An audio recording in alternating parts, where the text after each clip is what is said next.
नमस्कार शेतकरी बांधवांनो. तर आज आपण ऊसाच्या प्लॉटमध्ये आलो आहे. ज्या प्लॉटमध्ये बघू शकता तुम्ही पांढरा मावा झाला होता, तर त्याच्यासाठी आपण पाण्यात औषधं सोडली होती. तर तुमचं नाव सांगा. माझं नाव अभिषेक उमेद चव्हाण, राहणार निमगाव माळुंगी, तालुका शिरोळ, जिल्हा पुणे.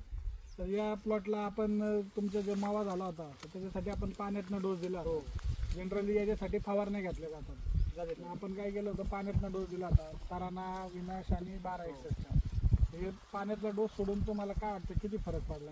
दुसऱ्या दिवशी 90% मला रिझल्ट आलेला आहे. 90% मावा गळून गेला. मग थोडाफार जो काय 5-10% राहणार होता तो कुठलंही औषध आपण दिलं तर 10% तर राहील. हो, बरोबर. तर हे औषध वापरून तुम्ही समाधानी आहे का? हो, समाधान आहे.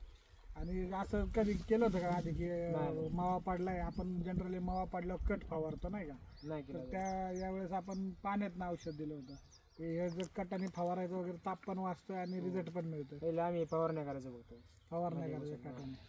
आता पहिल्यांदाच पाण्यातनं सोडलं आणि त्याचा रिझल्ट तुम्हाला चांगला झाला. बाकी शेतकऱ्यांना काय वाटतं, आता थंडीचा पिरियड आहे, हा तर बाकी शेतकऱ्यांनी यूज केलं पाहिजे, पाणी आता सोडून पाहिलं पाहिजे. सोडून पाहिलं पाहिजे. आणि एक नवीन काहीतरी आपण इनोव्हेशन आणलंय की या रोगावरती किंवा कीटकांच्या प्रादुर्भावावरती एक नवीन पद्धतीची ट्रीटमेंट आहे ही.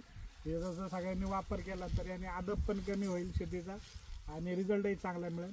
त्यात जर कुठंतरी 5-10% कोपऱ्या कापऱ्यामध्ये जो जाणवला तर तेवढाच फक्त एरिया फावरून काढला तरी पूर्ण प्लॉट एकदम कव्हर होऊन जाईल आणि तापही कमी होईल. हो, बरोबर. तर लोकांनी यूज केला पाहिजे, आता ट्रायल बेस केली पाहिजे.